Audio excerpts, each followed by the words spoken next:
Activating your wildcard for game week 35? You're in luck. For this video, I've had to go through so many wildcard teams, so many different permutations to bring you the ultimate wildcard team. I give you the teams that you need to triple up on, double up on, teams you actually need to avoid, and hopefully maximize your points. If this sounds good to you, do me a favor, drop a like, subscribe, and share the video. Now you've done that, let's get into it. The first team we're going to focus on for wildcard 35 is Chelsea. Now I know what you're thinking. Chelsea have just been battered 5-0 by Arsenal. I get it. I'm not sitting here trying to convince you that Chelsea's the best team in the Premier League, but I am going to sit here and try and convince you to triple up on them because of the sheer amount of fixtures they have coming up. They've got a double game week in 35, which is Aston Villa away and Tottenham at home.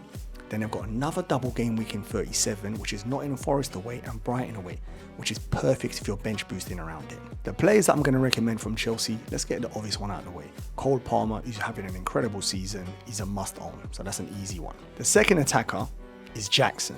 The reason for that is I don't trust Raheem, Modric, Masuaku. They're just not cutting it for me and their minutes risk. Jackson is the consistent one, plays the majority of the minutes. I know he's not a great finisher. He's very similar to Werner and Darwin. They're very frustrating, but I'm thinking to gamble on him, like I said a minute ago, the sheer number of fixtures. From a defensive perspective, there's only two players, either Petrovic, the goalkeeper, or Gusto. Gusto, though, for me, is a bit better. You've got the potential of clean sheets, but you've also got a bit of potential of assist. He is very attacking when he plays, so let's hope he's fully fit and ready for us to put into this wildcard. So my triple up would be Palmer, Jackson, and Gusto. Get in the comments and let me know what you think regarding a Chelsea triple up. The second team we're going to focus on is Tottenham. And the same reason as Chelsea, they've got two double game weeks. The first one is in 35. They've got Arsenal at home, which is a derby. Then they've got Chelsea away. And you saw Chelsea tonight. Poor, conceding that many goals. And the next double game week is in 37. And they've got Burnley at home and Man City at home. So I know the fixtures are not easy in those doubles. But the good thing is, 3 of them are at home. Spurs have scored 65 goals and conceded 49 goals. They're 6th for both statistics. Their last 5 games, as you can see, are a mixed bag. The Spurs triple up. The first one is obvious. Son. Captain, so he has the minutes, plays up front, takes penalties. What more is there to say? He's 100% in my team. After that, I'm looking for another attacker. This is a bit more tricky. Brennan Johnson's my current favourite, but then we know there's Kulu, we know there's Richarlison if he's fully fit, we know there's Maddison, I know he's been struggling recently, and there's also Werner, who's been playing alright at the moment. So there's options, but Brennan for me is the favourite to partner Son in midfield. Last, I want a defensive player. So the two options I really like is Porro. I would have considered Udeki, but he's out injured. But Porro's yellow flag, so we need to see an update from Ange to see if he's going to be fit. If he's not fit, I am really considering Vicario, who's a good goalkeeper, but I did say a minute ago, Spurs do concede chances, concede goals, so clean sheets might be, especially with those fixtures, might be pushing it, but you never know. Save points and a random clean sheet, and we'll take it. So that's the 3 players I'm recommending from Spurs. Manchester City is a team we need to look at as well. I know unlike Chelsea and Spurs, they don't have the double-double, but they've got double in game week 37, and it's a pretty good one. They've got Fulham away and Tottenham away. We also need to remember they're out of the Champions League, which means Pep and City's only focus is the Prem and winning the 4th Premier League in a row, which you know Pep's going to be up for that. They've scored 76 goals, which is 2nd best in the Premier League, and they've only conceded 32 goals, which is the 3rd best in the Premier League. And they're on a winning run at the moment. They've got 3 wins in a row, so they're coming into the remainder of the season ready. The Manchester City triple up is an interesting one for me. First and foremost, Haaland's in. He's yellow flagged, so we need an update from Pep. He hasn't been training this week, which worries me, but also he asked to get taken off against Real Madrid. So that means it's something pretty bad because, as we know, no player ever wants to come off. They don't care if their legs hanging off. They're not coming off in a game of that magnitude. Quarterfinal Champions League versus Real Madrid. No chance. So that tells me something's not right. So he's one we need to keep an eye on. Next up is another attacker. Phil Foden joins him. For me, outstanding season.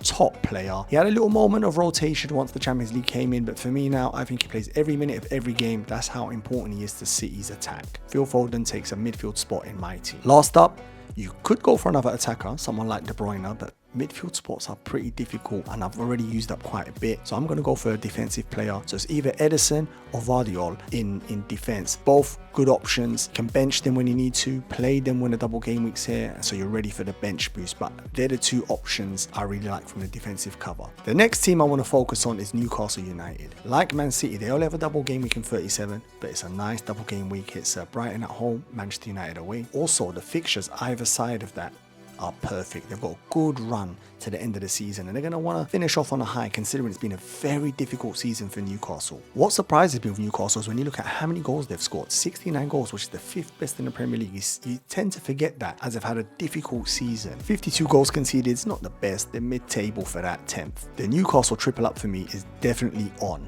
Now, the first player I like is Gordon. He's having a great season, plays majority of the minutes. Even with Barnes available, there's not an issue. I think Gordon's is Eddie Howe's #1 man. He's been delivering the goals. He's been excellent. So Gordon's in. Another attacker I'm going to go with is Isaac. Unbelievable player. I love watching him play football. It's a shame he picks up so many injuries. If it wasn't for that, he would have been in my team throughout the whole season. Top player. If you've seen what he's been doing recently, outrageous. So he takes the second spot for me from Newcastle. One defensive player. Trippier's there. I don't think he's going to be fit. I've put him there because I'm hoping somehow he makes it. I don't think he is. He would be my first choice. But it's looking likely it's going to be Fabian Schär, who has got an eye for a goal actually. He scores a lot of goals considering he's a centre-back. And a lot of them tend to be not even headers from corners. It's normally in the second phase of set pieces. So he's a pretty interesting asset. Looks like he's going to be in my team. So that's my Newcastle triple up. And last up, we're going to look at the two teams with remaining doubles. And it's Manchester United and Brighton. Now let's start off Manchester United. They've got a double game week in 37 and it's Arsenal at home, Newcastle at home, so 2 home games. They've scored 47 goals this season, which is 13th, but they've only conceded 48 goals, which is the 5th best in the Premier League. Pretty interesting that. Brighton's double in 37 is Newcastle away and Chelsea at home, so not ideal fixtures. And their numbers, 52 goals scored, which is 9th best in the Premier League, and 50 goals conceded, which is 7th best in the Premier League. Let's start with Manchester United. The first player that interests me here is Garnacho. Been very good recently. I know he got in trouble for liking that tweet, but he's already apologized. Erik ten Hag said it's forgiven. Very good player. And if you are having money troubles, although very unlikely in this wildcard team, but if you are, he's a perfect player to have in. Next up is Bruno Fernandes, the captain, so no many issues, takes the penalties.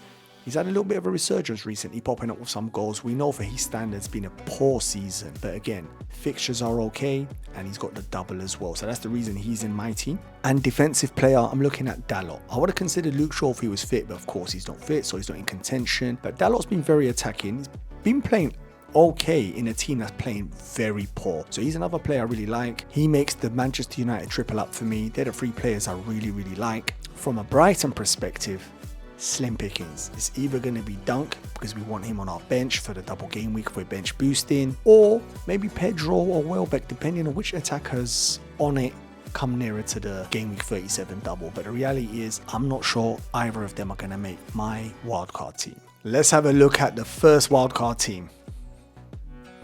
Now I've gone for maximum doublers for game week 35. So as you can see, 3 Chelsea players, 3 Spurs players. Gusto makes it, Palmer of course makes it, and Jackson takes a striker spot. The 3 Spurs players, Vicario in goal, Son, who's more than likely going to be captain, and I've gone for Brennan Johnson beside him. So that's my 3 Spurs. I've also gone for 3 Newcastle.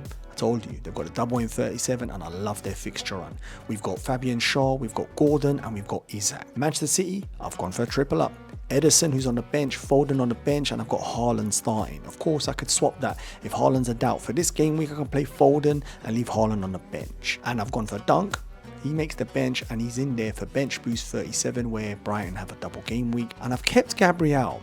He's not a doubler, but he's the security because Arsenal are the best defensive team probably in Europe. They're definitely the best team in the Premier League. So part of me thinks, do I fully get rid of them where there might be fixtures I could play him? Because there will be other managers that keep them. So it's almost hedging my bets here. So that's an interesting one. He keeps it. His 3rd bench spot at the moment because they've got Spurs. But if I'm totally honest with you, they could easily keep a clean sheet in that game. So that's the first wildcard team. Get in the comments and let me know what you think about that team. Let's have a look at the second wildcard team I want to show you. And this one is fully committed to the doubles. As you're going to see, the one player in the other team who was not doubling, Gabriel, he's vanished. even he's gone. I've gone for full commitment here. So we've still got the same triple Chelsea. There's not much change there. The same triple Newcastle. Not much change there. Where we have changed, the 3 Spurs is changed. So I had Brennan Johnson before. Now I've gone for Vicario and Porro and Son. That midfield spot that Brennan Johnson vacated brings in Bruno Fernandes. And I've also got another 2 Manchester United players. We've got Onana, who's on the bench, and I've got Dalot. Now, these players don't have to play now, but they'll be useful for the bench boost in 37. So you can rotate, play them in fixtures you think are good, and just keep them around until game week 37. I've got triple City, so it's Haaland, Foden's on the bench, partnered up by Vardiol. So that's every player is doubling in 37 here. You fully maximize full commitment for the bench boost. In theory, you don't even need to use any of your transfers unless someone gets injured in the remaining games. So get in the comments and let me know if you prefer this team over team 1. I hope you enjoyed the video, but more importantly, I hope you found the video useful. Get in the comments and let me know how your wildcard team's looking. Similar to my team? No? Let me know who you're putting in. I'm always intrigued to see what other FPL managers are doing, and I'll reply to all my comments.